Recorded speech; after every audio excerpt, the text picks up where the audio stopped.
Good afternoon. This is Beth Sargent, the Executive Director of the Florida Chapter of the Club Management Association. Today, I will be bringing you through the membership portion of the certificate program. As many of you might not know, in my prior life, I was a membership director for many, many years. So I'm taking the opportunity to lead you through this session. This session is meant to be an overview of what the membership director's position is and the things that are involved in the membership area of your club. One thing to keep in mind is that membership is everybody's business, not just the membership director. If you think about it from the standpoint that when members come to your club and experience your club with friends and associates, those are potential members. You never know when somebody coming through the doors as a guest or coming to the club to experience it for the first time as a potential member is going to find that your club is exactly where they need to be. So this presentation will help you give some background on what's needed for the membership position and what's involved in the role of a membership director. The biggest thing in membership is we got to find them and we have to keep them. And we'll talk as we get into this presentation a little bit more on what it means when we keep them, what their dollar value is. We don't want to certainly look at members as dollar values as they come into the club, but that certainly is a very large component of members joining the club because there's large initiation fees and dues. And as we say, they're paying for the right to spend more money, correct?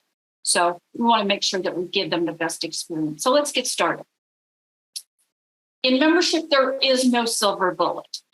Certainly, if there had been a silver bullet for making clubs successful from the get-go in membership, and we go through cycles, as everybody knows, in membership. You start a club and you start off with no members at all. And then as your club gains momentum, you gain more members. Economic downturns certainly hurt clubs from time to time from the standpoint of membership growth and opportunity. So those are some things to keep in mind. Another thing is that there had been a silver bullet for membership. I certainly wouldn't be sitting here today. I would have made a whole lot of money in the membership and consulting arena. So there are no silver bullets. You have to try a lot of different things. You have to be consistent about what you do. So here we go. Are you a pitcher or are you a catcher? So let's talk about what that means. In membership, sometimes, depending upon where your club is at in the process, you might be catching members, or you might need to be the pitcher where you're going out and looking for members. So where is your club at right now? If you have a full complement of members, you're probably in the catcher's position, and you're actually probably at a stop and not taking any more members on a waiting list, which is a great opportunity to have, but that's not always the situation in every club. And a club that you may go to in the future may not have that opportunity where you can just sit back and wait for members to come to you and you have a full complement of membership and have membership on a waiting list. It's been many, many years since clubs have been on waiting lists. And certainly COVID has helped that from more members in communities where it's not mandatory membership have finally seen the light, so to speak, find the value in having membership in their club where they actually live. So from the standpoint of a pitcher, that's a very aggressive job. And we'll talk about leads and how leads turn into your closing ratio. And depending upon what your closing ratio is, how many leads you need to be gathering and how you would gather those leads. So membership sales is a process. Certainly right now, people are enrolling for membership. Most times that's not the way it is, but it is a process and it has steps. So let's talk a little bit about those steps. The steps would be somebody would show interest in the club, or they come to you through a realtor. Then they're going to come and take a tour of the club. They're going to want to find out more about the membership.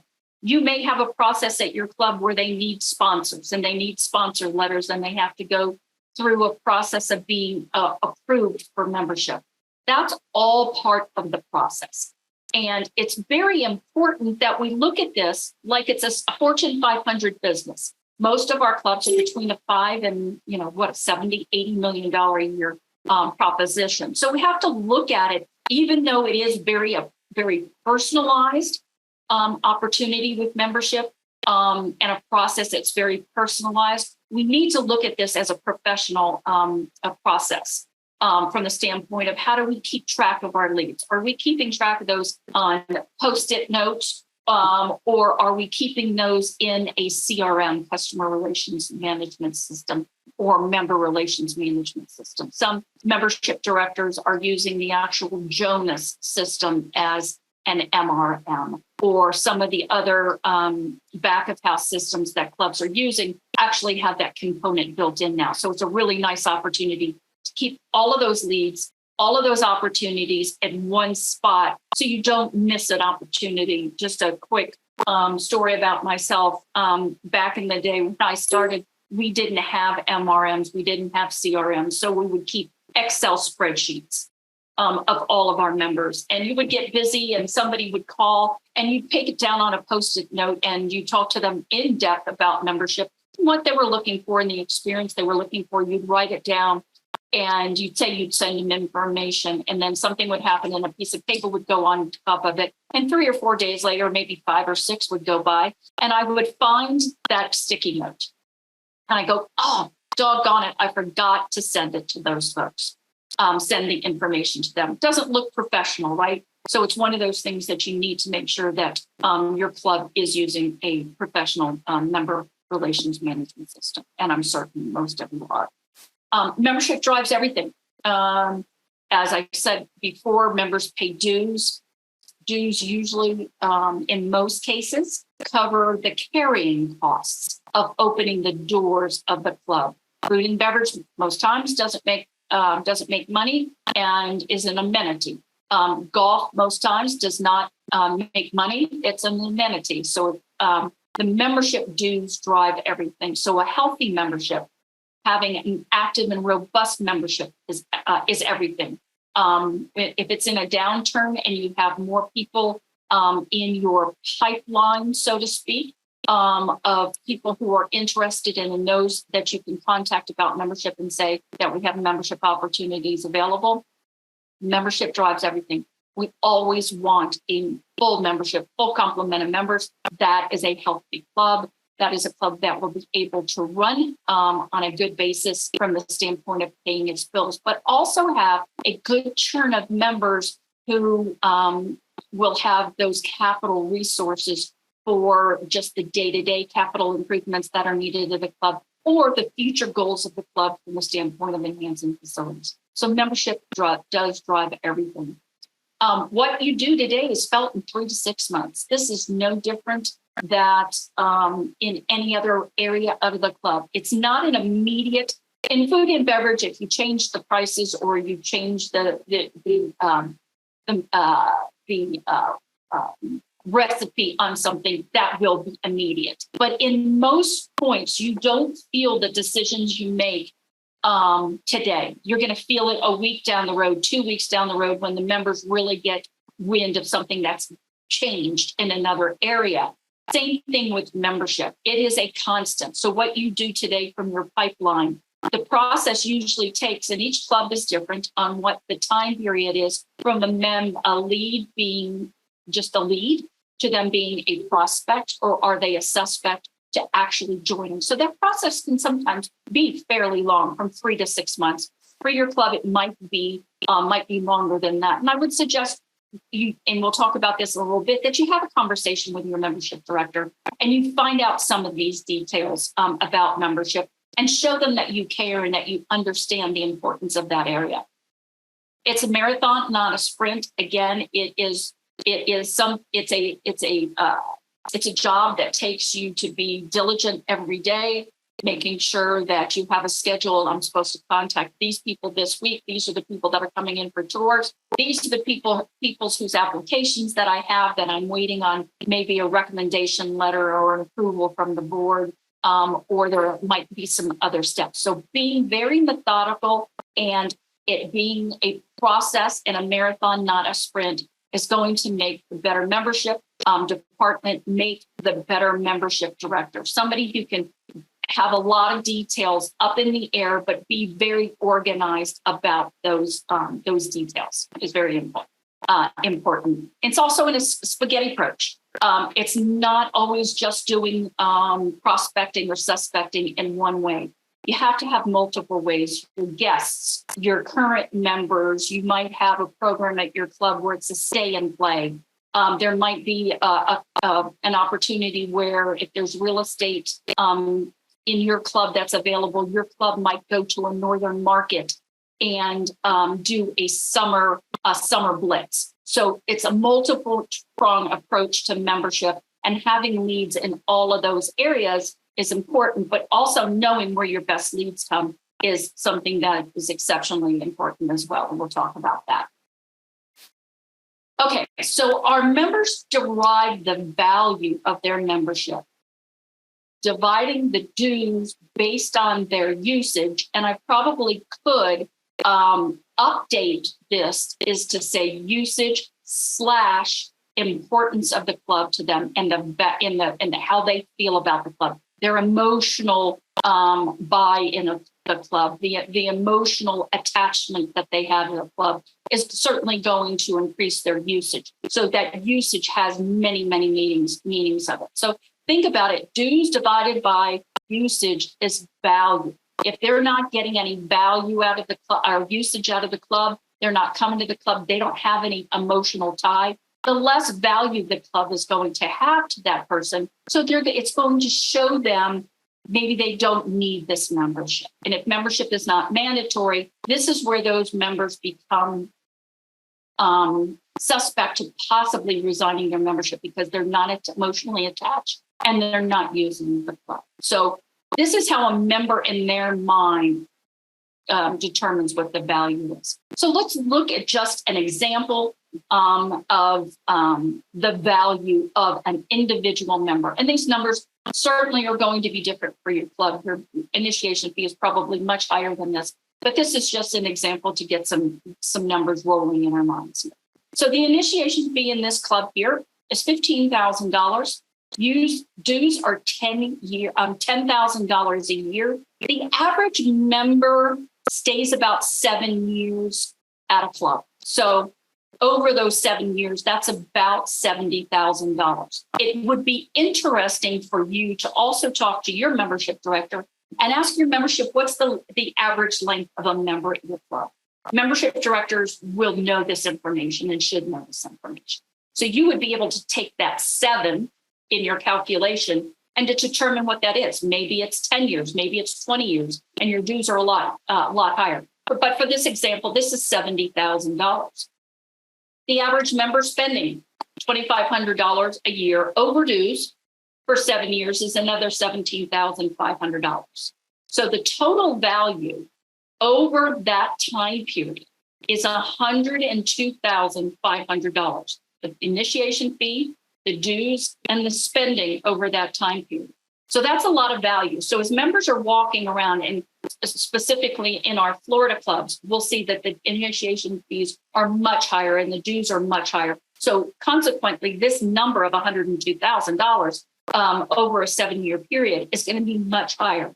But as you're giving the experience to that member, to that guest, to that potential member, knowing that they have an opportunity over just this mere example here of 7 years of membership, being able to have a value, and each member having a value of $102,000 starts to multiply in your mind, and then you start to see how the dues, how the initiation fees are really the most important part of a club, besides the usage and the members' attachment and their emotional value of the club. So they're going to use the club more. So this multiplies each time they bring a member into the club, because the best way to always get members is through members, correct? If you're building a club culture, You want people with like minds and backgrounds. So your members bringing their friends and associates to membership is the easiest way to build a healthy club.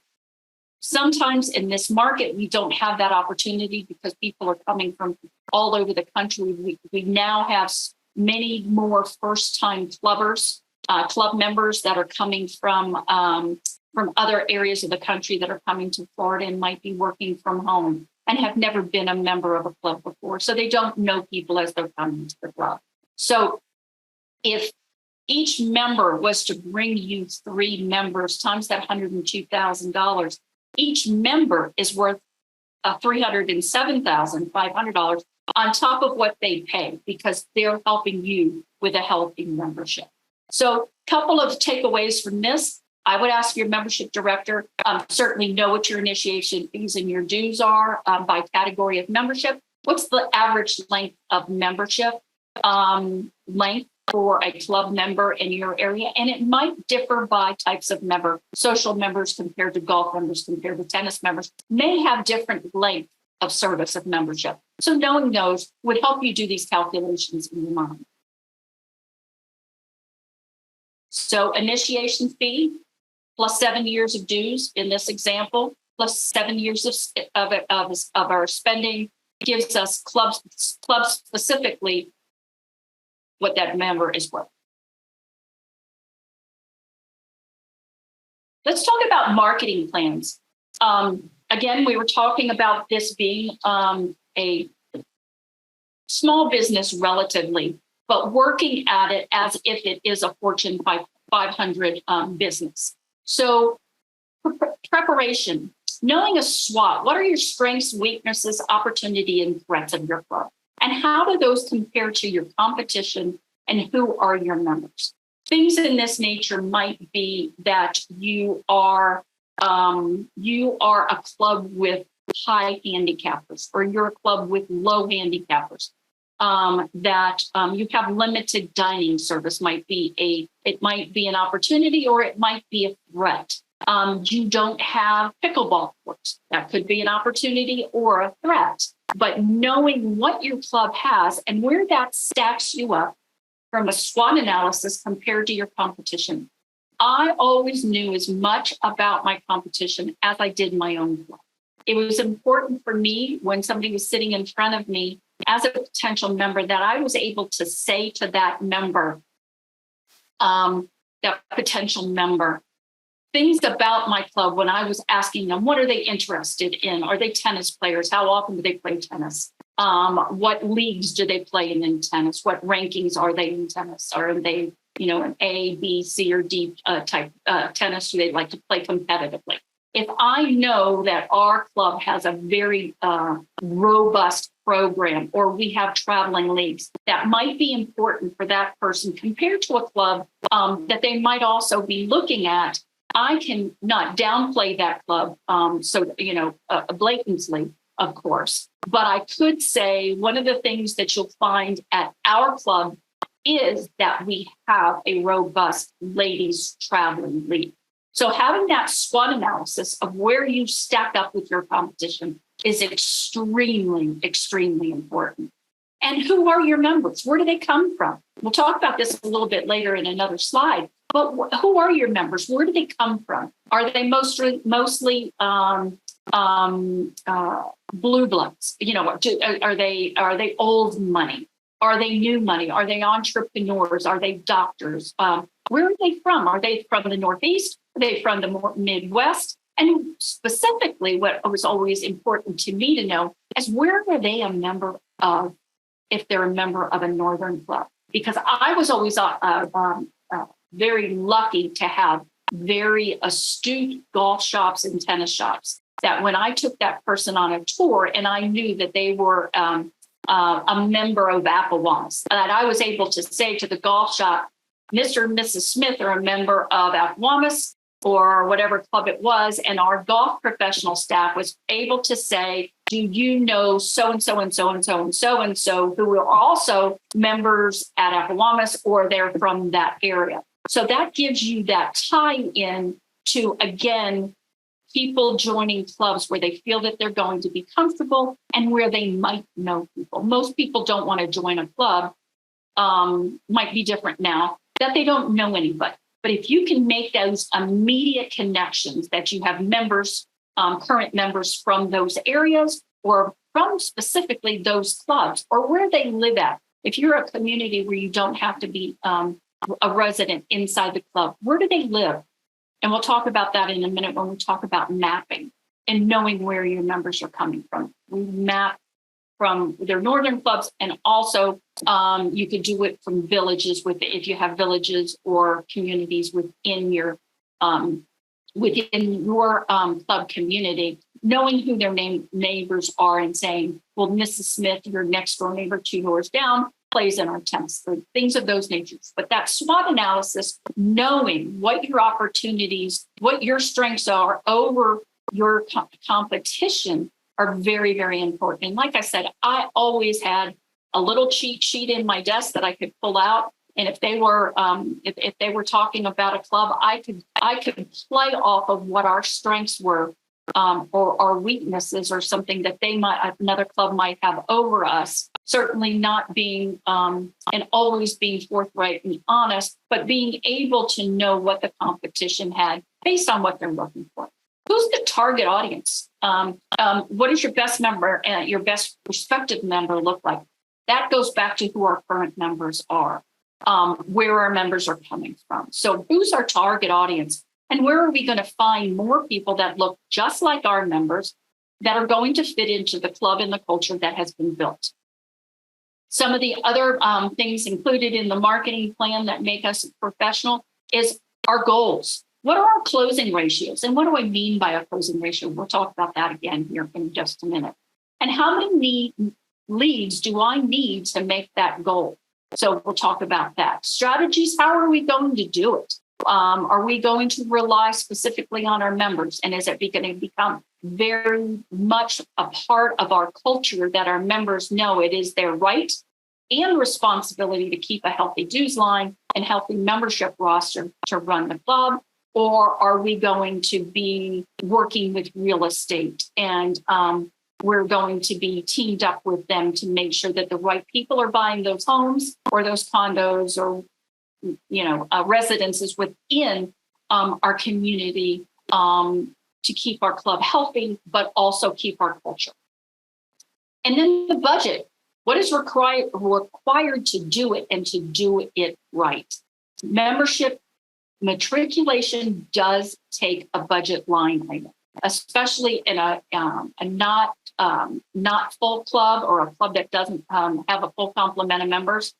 It takes a budget to do it. You need CRM systems. You might be doing a campaign, and we're not going to talk about that today, but you might be doing a campaign through digital media. You might be doing a campaign where you're buying leads. So all of this, and you need collateral material. You may need a video. You're going to need some opportunities for some dollars to have some people come and enjoy the club for a breakfast, a lunch, a round of golf, or you may send gifts out to people. So there is a budget that's needed for this. Again, no different than you would have in a Fortune 500 business. We're just on a little bit smaller scale and a more of an intimate scale.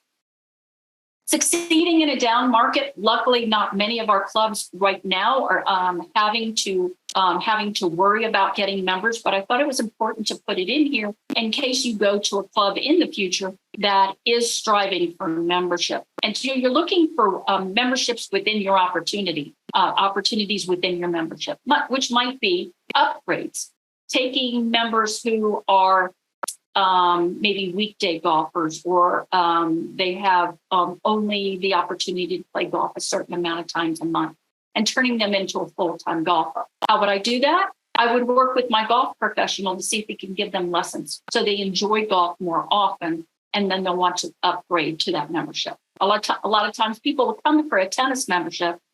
They end up meeting a lot of people and they say, well, I'm not really a golfer. Well, they end up being a golfer because all their friends are bringing them to golf. So there are always those opportunities to bring them from an initiation fee that's lower to a higher initiation fee as well as dues. So those opportunities are always there. Reinstatements. People People quit the club, especially in a non-required membership. People leave for multiple reasons, whether it's health or business, but there's might be an opportunity. So possibly keeping in touch with those people that leave your club and having them reinstate and come back. These are all opportunities in a down market where you have the market in front of you, or you have a prior market. Price incentives, initiation fees are going up and going up handsomely right now. So clubs, even though it's not a down market, they are using those price incentives to get somebody in at $150 before it goes to $200,000 in initiation. So this is another strategy that a membership director would use. Increased usage, looking at people and seeing if they're using the club more, and knowing who your best members are, who spends the most, who comes to the club enough, as much. You're going to know this intrinsically. You are working in the club, but knowing that gives you the opportunity to say, I wonder if there's an opportunity for this person to increase their membership. And then always member referrals.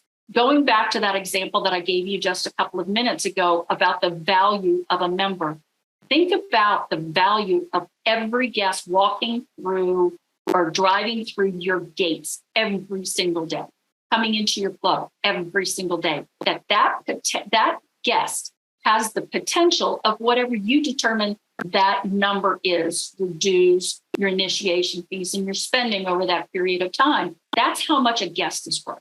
So if we look back at the opportunities for us for service, yes, we have our members paying the right to come spend more money. By paying dues, they have the right to come spend more money with us. But that's why the expectations are high. That's why a member makes a buying decision every single time they come to the club. That's why we need the wows. That's why we need standardized service and the members' expectations to be met. Is because that member is making a buying decision each time they come to the club. But so are their guests, so are their family members, so are their children who might be moving down in a few years and want to be a member of the club, that they get used to it. So from the standpoint of member referrals, every guest should be looked upon as a member referral in some way, as they might be a potential member themselves, but then going back out into the community and saying good things about your club in their northern clubs, or even if it's down the street when they go back to their club, saying good things about you. And somebody's saying, I have friends who have been looking at membership at your club. Wow, that's great to hear that. So that's why the member experience is so very important. I talked about mapping just a minute ago, and this was an actual club that was in St. Louis that I was working with. And there are some technologies. Back in the day, this was called. I forget what it was called. It was called, it was a Google product, and it was called GMAP.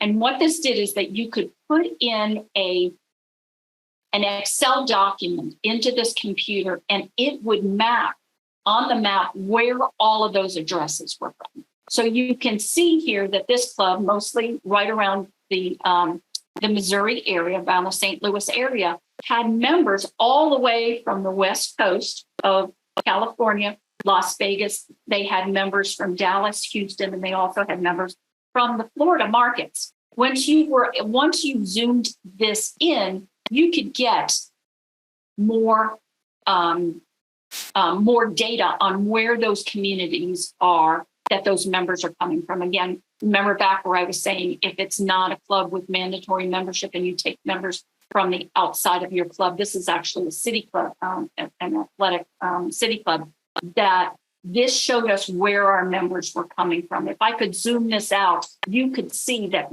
all of the members came from this side of the Missouri River.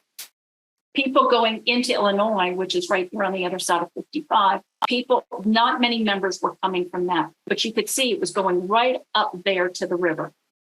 And you can see on these communities. if this was a live map right now and I wanted to click on one of these buttons, I would be able to see exactly who that member is. And I would be able to see what type of member they are.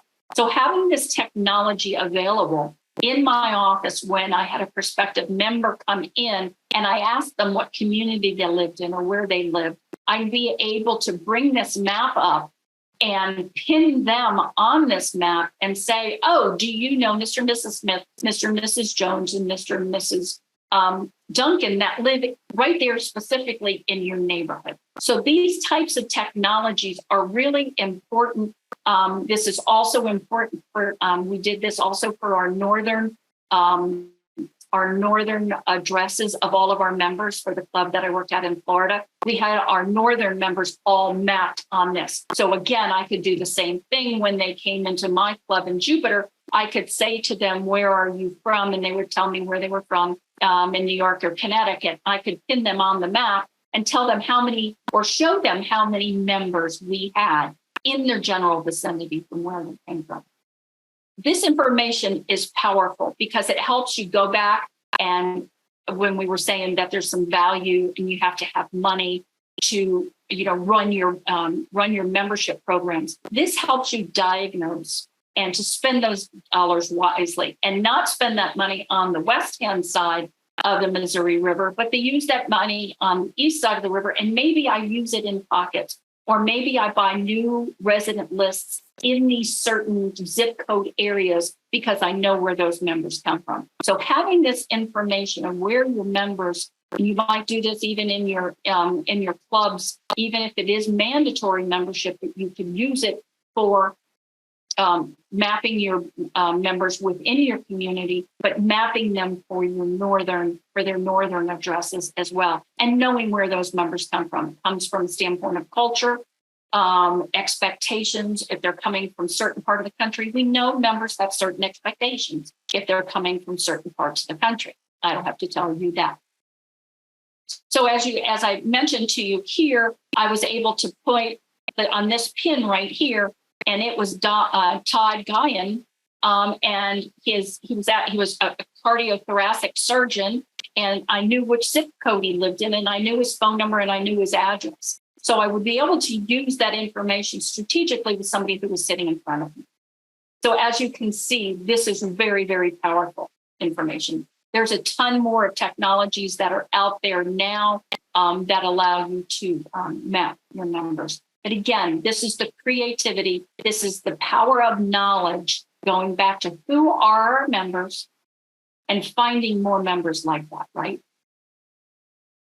Setting goals. We talked about setting goals of how many members you need to have as suspects and prospects. What's the difference between a suspect and a prospect? A suspect might be, I purchased a list of all of the people who bought homes in 32771. I don't know that they're specifically qualified. I would put some parameters that their house was over this amount of money and they lived in this general zip code area. But if I purchased a list, those are suspects until they show some interest in membership. Then they become a prospect. So the difference between a suspect and a prospect is pretty clear. So what is our closing ratio? And how often, if I have in this example here, a closing ratio, I need to sell 40 memberships this year. And I know that last year, based on me selling 40 memberships, I had to have 1,000 names come through my list, come through my CRM system or through my Excel document, however I was keeping track of them. And I was able, out of those 1,000, I was able to close 40 of them. That's a 4% closing ratio. Granted, this is a very small closing ratio. Your clubs probably have much higher ratios, but it just goes to show you, for a goal of 50 members next year, the first example is what I was able to do last year and close. I closed 4% of the names that came through my prospecting system. And next year, my goal is 50. How many more leads am I going to need to sell 50 memberships. Again, that's going to be 1,250. So I'm going to need 250 more leads than I had last year. Again, goes back to the professionalism, the creativity of where you're finding members. Most clubs right now are not selling a whole lot of memberships. They're replacing members, but you still have to have people on those waiting lists to take their spots as they're coming through. Hopefully, again, that your club has a much higher closing ratio than 4%. But I wanted to give you an extreme of how in some clubs, in some opportunities, of how many people that are in the pipeline and going into the funnel and have to come out of the funnel as members at the end of the year to make our goals. It sometimes can be kissing a lot of frogs, and that you have to have a lot of names coming through your prospect and suspecting system. Again, going back to being organized and being very methodical and organized in the process. Hiring the right membership director. Again, depending upon where your club is positioned, whether it's a catcher or whether it's a pitcher. A pitcher is going to be a more highly seasoned sales professional. If you're in a catching situation, it may be more of an enroller, a person who can put them through the systems. Certainly has to be the right fit for your club, but they might not have the selling skills or the necessary selling skills in a situation where there are a lot of memberships available. Most of the time, what we say is if it's a membership director, their responsibility is to enroll members, to sell memberships. Over the years, it's turned into a position of membership and marketing. So we're seeing a hybrid of this market depending upon the type of club and the club's situation from a membership standpoint, that it'll become membership and marketing where that person is also in charge of the newsletter and the communications, maybe the email system and the member calendars of the club. But in a true sense of a membership director and not a membership and marketing director, this is a person whose role and responsibility is to sell memberships.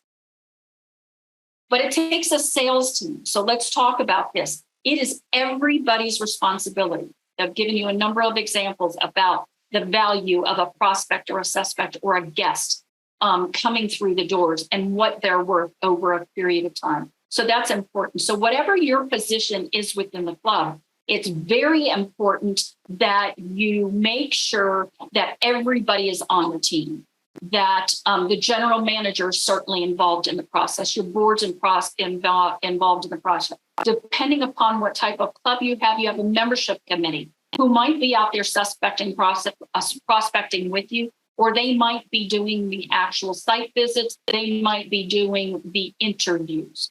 But again, your golf professional and staff being involved in the process. I gave you the example of prospective members being from Appowamus, and I was able to go to the golf shop and they were able to click with the member that they can say, Mr. Jones and Mr. Smith are both members there. Do you know that?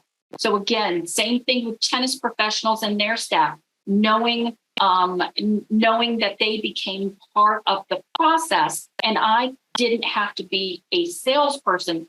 I was enrolling the members by introducing them to the key staff members within our club that were going to facilitate their experience once they became a member, because they were going to see that they were going to see the golf professionals, the tennis professionals, the food and beverage professionals, a lot more than they were probably going to see me as the membership director once they joined. The chef and the food and beverage staff.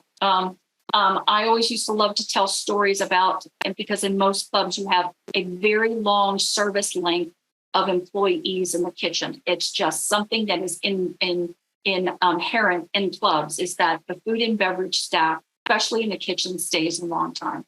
I always like to know something about our chef, that his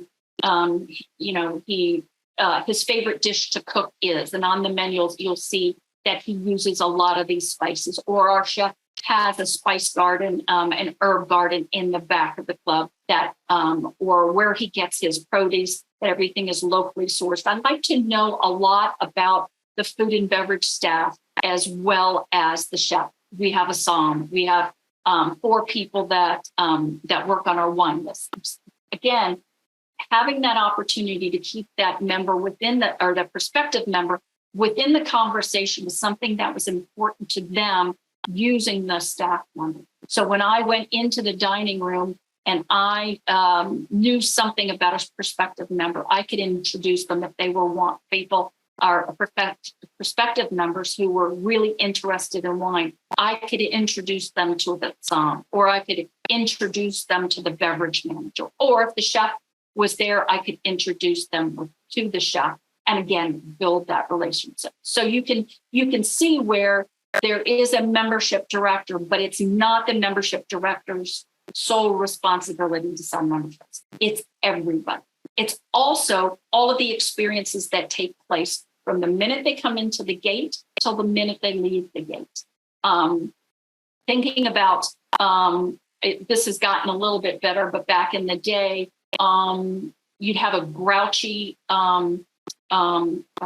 security guard at the gate. So you'd have prospective members coming in and go, and they kind of bark at them. That was the first experience that they were having at the club. They go, oh, these people aren't very friendly. Or you had Jack at the gate. It was saying, oh, Beth told me you were coming today. I'm so glad that you're here. You're going to go down here. You're going to turn left. And when you first go in, I'm going to call Beth and let her know you're on the way. And I'll have her waiting for you at the door. You can see the different types of service. So it starts then. And in a member's mind, they make that buying, and a prospective member's mind, they make that buying decision every time they come to the club. Is the porte-cochere clean, or is it cluttered? Are the driveways coming in? Are they clean and manicured? When they go down a hallway from the men's locker room to the golf shop, does somebody say hello to them, or does the staff just have their head down and keep walking? Are the members recognizing them and saying, hi, Mr. Jones, how are you today? When they come into the dining room, are they being recognized? Things of that nature, again, are buying decisions that are made every single day. So membership is a very long process. They are suspect, then they become a prospect, they join our club, they become a member, and they're in the buying process till the minute they leave. That's why membership is so important. And nobody wins if membership doesn't win. If we're not keeping up with our membership and our membership isn't happy, they don't have that value of the membership in their heart, they're going to leave, they're going to complain, and everybody knows that that's not a really good situation to be in. And then motivate and incent everyone for the results. In the clubs that I worked at in the past, bonuses for different department heads were based on our ability to sell membership. It got them involved in the process. So when they sat down for their review at the end of the year, the general manager would say to them, we were able to meet our goal in membership, and this is how you were able to help. So here's part of your bonus is based on the club keeping a strong membership. Again, everybody's got the fun. Steps in the sales cycle, again, prospect, suspect, again, keeping it very, very systematic and where they are. If they say yes, if they say no, what do we do? It's a fork in the road. If they say yes, then they've given us the buying decisions. We're going to ask them to join the club. If they say no, we're going to ask them, is this something that you would be interested in the future? And would they mind if we kept in touch every once in a while and just let them know what's in the club? Again, so we're splintering off there, and the steps in the cycle are going to be different, whether you get a buying decision or you're told no, but please keep in touch. Lead development. Again, this is just showing you, we won't go into detail about this, but you can see where lead development, again, is a process. You're creating demand or you're capturing opportunities. Again, the member referrals over here, and the capturing the opportunities might be all those tactics or strategies that we put in. We have a realtor program. We're going after doctors, local doctors in the area. We're doing public relations, and then we're using our guests. Most clubs have a policy where you can only play golf 3 times if you're if you're a guest, and keeping those opportunities and staying in touch with those people that they may want to become members. So you can see by creating demand and capturing opportunities, those come down into the market segments and then lead into qualified leads. Again, going back to closing ratio and how many leads you need during a year to make your quotas, make your goals, and be successful. Successful campaigns, you may need those in the future, is a buddy system. If you bring in a friend of associate, the dues may be decreased for you, as well as that member, the member, as well as the referring member, for a certain period of time. If the referring member happens to leave membership, then the dues for the referring member go back to full. So this has been a really, really successful program on a lot of clubs, again, to get the members involved in the process and help bring in members where they also receive some benefit. I will say this because Mitch Stump will make sure that I do this, is that anything over $600 in remuneration would take a 1099. So you have to keep that into consideration in any kind of campaign that you put together where there is some sort of remuneration. Closing techniques. These again go down the caveat of a yes or a no on how you move through these. I have worked at clubs where we only had a certain number of applications that were outstanding at any time, that the board said you can only have 50 people that are in the process at any time. And we would actually number the invitations. So we could only have 50 that were outstanding at one time. So we might have to go back to somebody and say, your membership application is still outstanding. The board is only allowing us to have 50, and I have somebody that is waiting on an invitation. So we need to rescind your invitation to membership. Again, it's a closing technique and strategy, might not fit for your club, may not fit for your style of selling membership. But again, these are the tactics that are out there. You might be closing a membership program or a category of membership. You might be meeting your cap of we can only have 500 golf members and we're at 400. So all of those leads that you have in the pipeline, you're going to go back to them and say, I only have 10. First come, first serve for those. Admission committees, I always use those that are admissions committee for the month is going to meet on the 15th. I need your application prior to then. If not, it's going to be another month before we can get you approved and get you involved in the club. That would sometimes spur some people to get off of their plans and get it to us sooner. Fee escalations, we talked about that your initiation fee going from $150,000 to $200,000. Again, with full complement, limited openings is what I was talking about, closing out a category.